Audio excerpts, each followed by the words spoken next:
How do you bury a coffin when you know the body inside is nothing more than 50 pounds of landscaping rocks and a designer dress?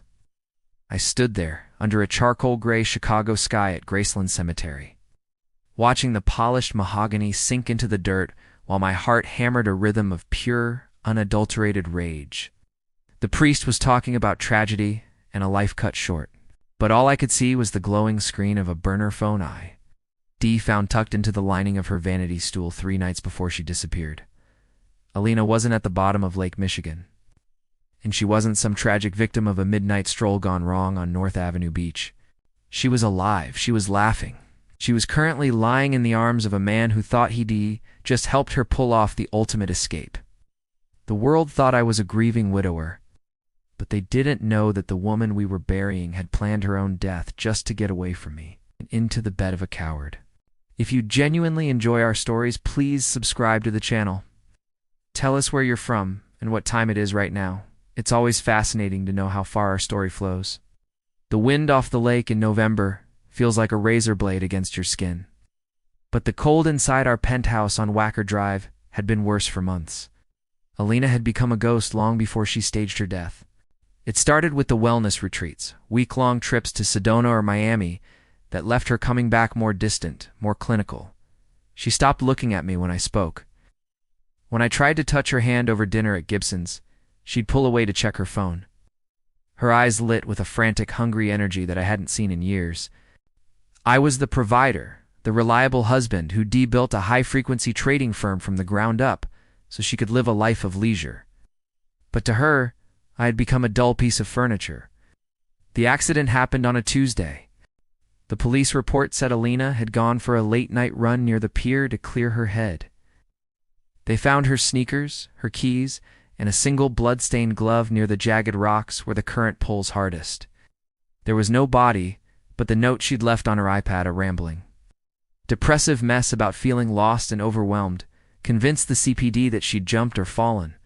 I acted the part of the shattered husband perfectly. I collapsed in the precinct. I sobbed on camera for the local news. But while the divers were freezing their lungs out in the lake, I was back at the apartment, staring at the evidence I'd gathered in secret. I'd found the burner phone 2 weeks before the suicide. Alina was sloppy. She thought my long hours at the office meant I was oblivious. The messages were from a man named Julian, a holistic consultant she'd met in Miami. They weren't just having an affair, they were planning a relocation. Julian didn't want a divorcee with a messy settlement. He wanted a woman with a clean slate and a suitcase full of my untraceable assets. They had been draining a secret offshore account I'd set up for our retirement. Thinking I wouldn't notice a few $100,000 missing here and there in a multi-million-dollar portfolio, they planned for her to die, wait for the heat to die down, and then meet in a coastal town in Oregon under new identities. The humiliation was a physical weight. I'd given this woman everything: the 4-carat diamond, the summers in Tuscany, the loyalty she clearly didn't value. And her response was to turn my life into a crime scene. But as I sat in the dark of our living room, watching the city lights flicker over the river, the grief turned into something cold and calculated. If Alina wanted to be dead, I decided I would give her exactly what she asked for, would make her more dead than she ever imagined possible. I didn't stop the funeral. In fact, I made it a spectacle. I spent $60,000 on the service, invited every socialite in Chicago, and made sure the press was there to document the tragic end of a beautiful socialite. I needed the public record to be absolute.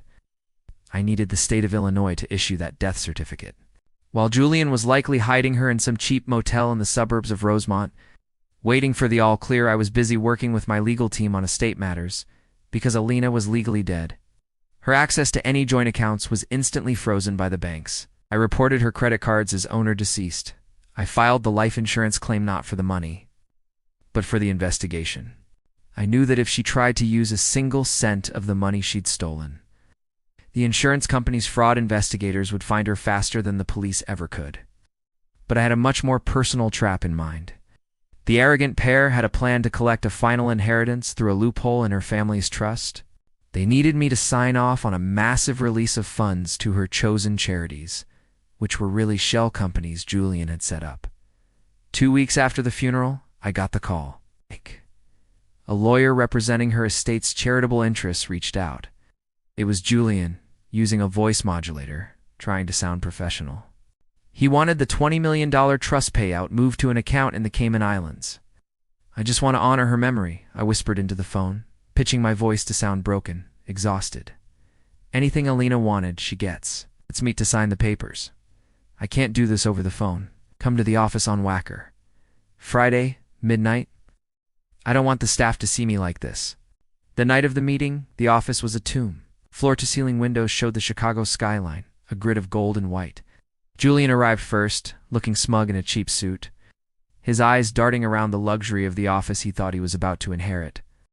He didn't know I had high-definition cameras recording every inch of the room. He didn't know I'd already tracked his client, my wife, to a rental house in Naperville. "Where is she, Julian?" I asked, not looking up from the mahogany desk. He stammered, playing the part of the lawyer. "I don't know what you mean, Mr. Sterling. I'm here for the signatures." "The rocks in the coffin were a nice touch," I said, finally looking at him. His face went gray. "But the GPS tracker I put in her vanishing bag was better. Did you really think I would notice the woman I've lived with for 10 years? Was faking a mental breakdown?" I hit a button on my laptop. A live feed appeared on the giant monitor on the wall. It was Alina. She was sitting in the rental house drinking wine, looking at a travel brochure for Costa Rica. She looked happy. She looked alive.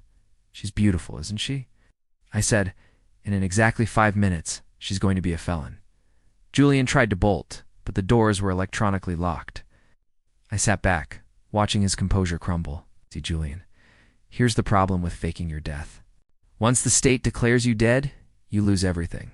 You have no social security number, no right to own property, no right to a bank account. And when you try to commit insurance fraud and grand larceny against a grieving spouse, well, the death becomes the least of your worries." I picked up the phone. I didn't call the police. I called the insurance fraud division and the FBI.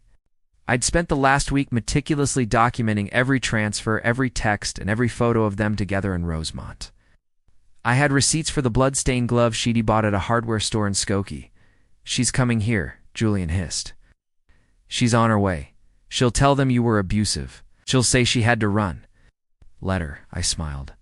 "I have 3 years of interior security footage showing who the aggressor was in this house. I have the recordings of her laughing about how stupid I was while she packed her bags.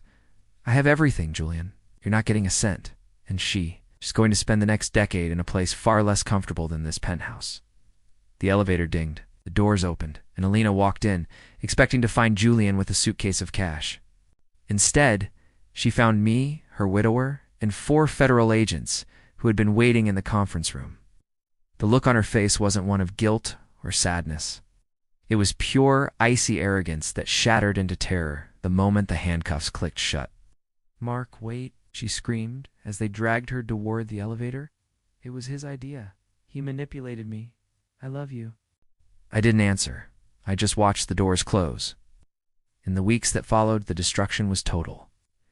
Because she had legally died, the process of bringing her back to life for the trial was a bureaucratic nightmare that stripped her of every asset she'd ever held. The court seized everything.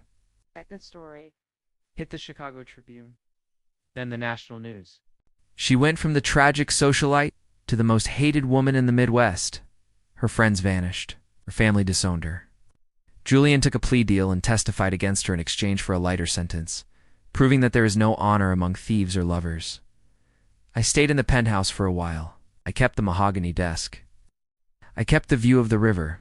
People asked me how I was doing, expecting me to be bitter or broken, but I felt a strange, quiet peace. One evening, I took a drive down to North Avenue Beach, to the spot where she'd left her shoes. The water was black and restless, slapping against the concrete. Took her wedding ring to one eye. Dee pulled off her finger at the police station before they processed her and held it up to the light. It was a beautiful lie, a circle of cold stone and metal that represented a decade of deception. I didn't throw it into the water. That would be too dramatic, too much like her. Instead, I put it back in my pocket. I would sell it and donate the money to a search and rescue team, people who actually look for the lost. As I walked back to my car, the city hummed around me, indifferent to the lives ruined or the ghosts created. Lena was in a cell in Cook County, waiting for a transport to a federal facility. She was alive, but in every way that mattered, she was gone. I had buried her after all, not in the dirt of Graceland, but in the consequences of her own choices. I started the engine and watched the snow begin to fall, white flakes disappearing into the dark river, leaving no trace behind.